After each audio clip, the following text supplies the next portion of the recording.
Imagine planting a tiny apple tree and dreaming of the day you'll finally pick your first apple. Seasons pass, the tree grows taller, and still no fruit. But why does nature make us wait so long for something that seems so simple?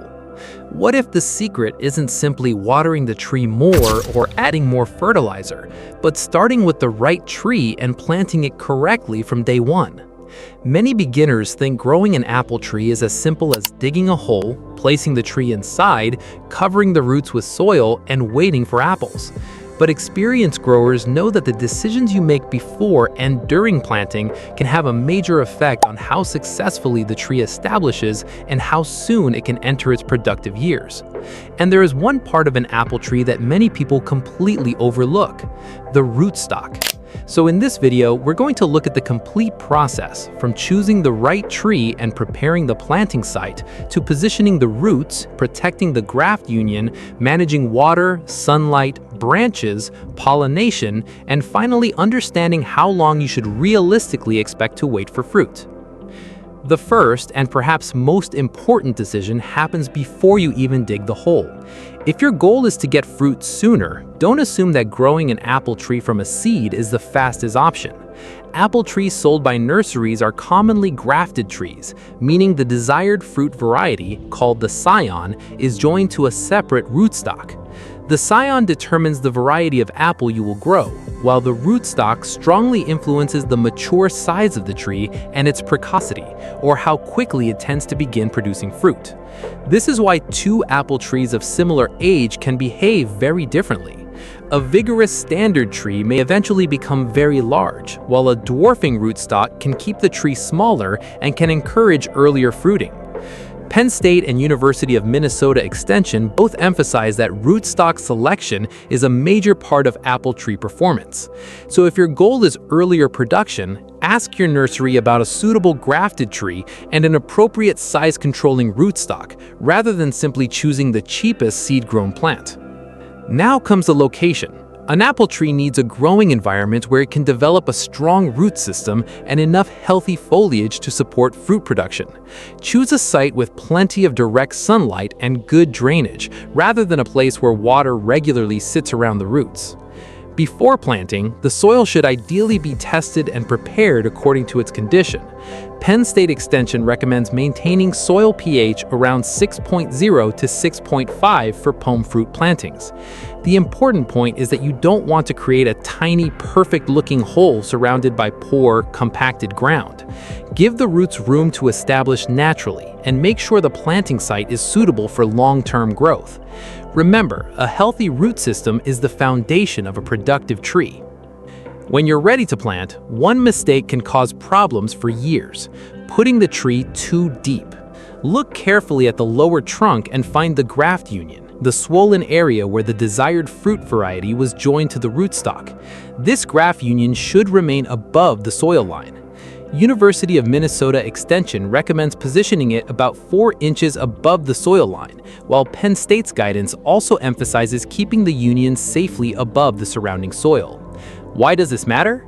If the scion portion is buried, it may develop its own roots and effectively bypass the size-controlling effect of the rootstock. That can change the tree's growth behavior and defeat one of the reasons you selected a grafted tree in the first place.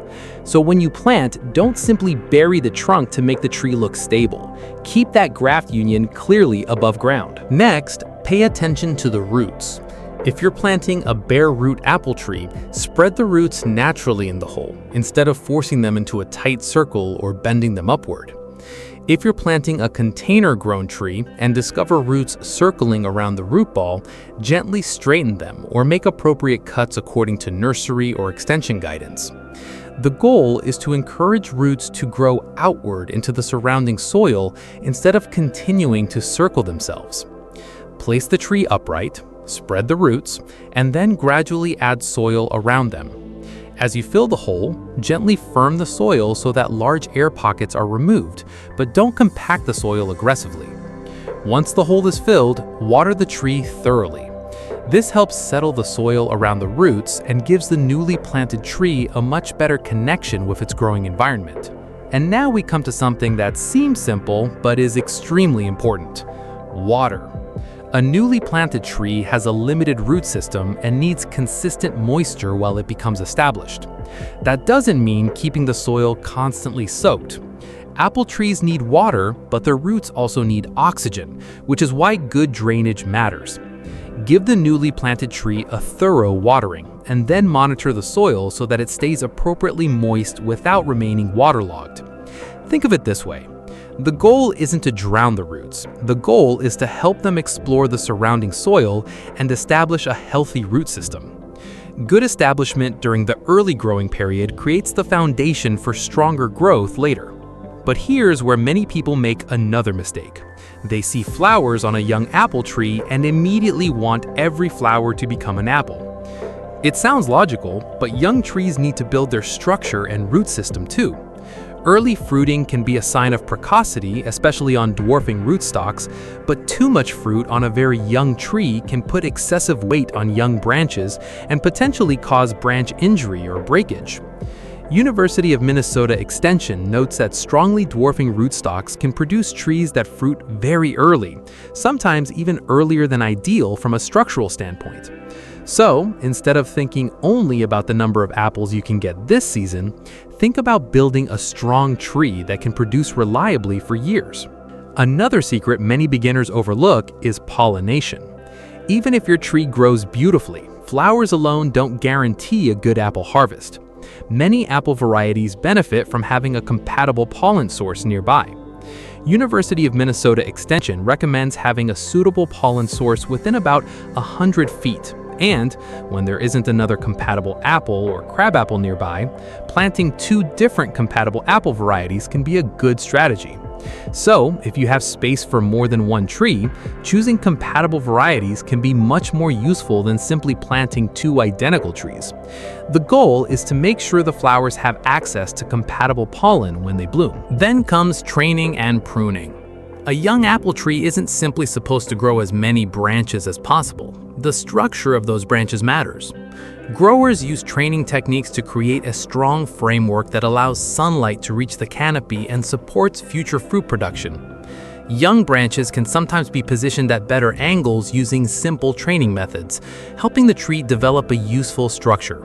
But don't turn pruning into a race. Excessive pruning can stimulate vigorous vegetative growth instead of helping you achieve the balance you want. The objective is not to make the tree look perfectly shaped overnight. The objective is to create a healthy, well-structured tree capable of supporting fruit as it matures. And here's the biggest reality check.